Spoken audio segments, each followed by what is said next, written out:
Thanet's empty property officer Mike Thompson is on a quest to resurrect Kent's derelict homes.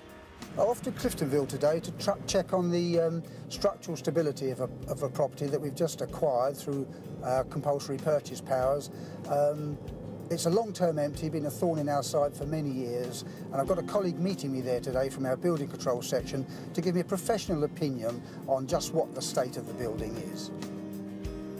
This neglected house has been left empty for 8 years, and the council have now taken possession in a last-ditch attempt to save it from total ruin.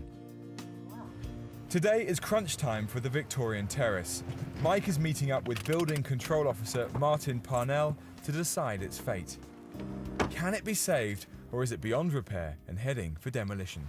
Hello, Martin. Hi. All right. Nice to see you again. Good. Yeah, gosh, that looks sad, doesn't it? Well, that's why I've asked you here today, really. Want your professional opinion on what the problems are in there and whether we can save the building. We're desperate to save it if we can. I rather suspect that there may be more behind that than we can first see. OK, then. OK, We'll have a look, shall we? Yeah, fine. Thank you very much.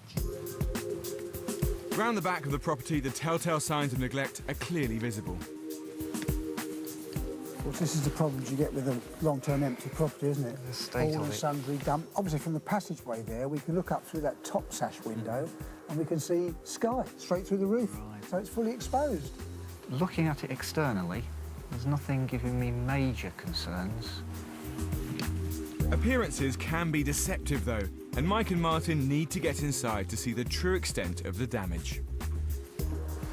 Now, as I understand it, this board comes off. Right. This one stays attached to the window and it will hinge open and give us access. OK. We've seen the picture from the outside. Comes away nicely. Way down there. And down there, out the way. Then you... Right. OK, it's the moment of truth then. It is indeed. Let's see if we can get some What have we indication got? of what we've got. Oh, dear. Crikey. That's Right. pretty dire, isn't it? Find All your right to footing, jump Mike. down there, yeah? Yeah, should be OK. Cheers. Good. Crikey, Martin, it's bad, isn't it? It is, yeah. All forms of water ingress. We've got wet rot in here, dry rot. Good heavens, look at that. Yes, you can't tell how bad these things are until you actually get inside the buildings. Well, certainly that's structural, isn't it? So if we were to end up on top of that, we're going to be in all sorts of problems, aren't we? Yeah. Because that's not fit for carrying anything, is it? No. Let alone us on top of the floor. Isn't it a shame how people let these properties go? God, it's got everything, hasn't it? I don't think we need No, to we're not going to venture any further into the building. No, that's bad enough. With the structure so unsound, it isn't safe for Mike and Martin to go any further without the expert advice of an engineer. Even I can see there's serious problems there.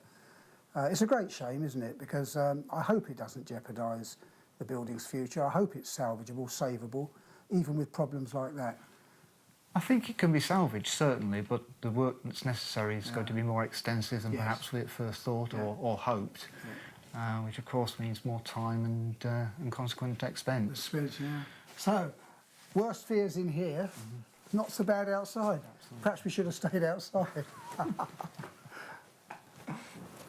Well, that might not have been quite the news I was hoping for, but it wasn't all bad. I'm still very hopeful, ever the optimist, that we can save it.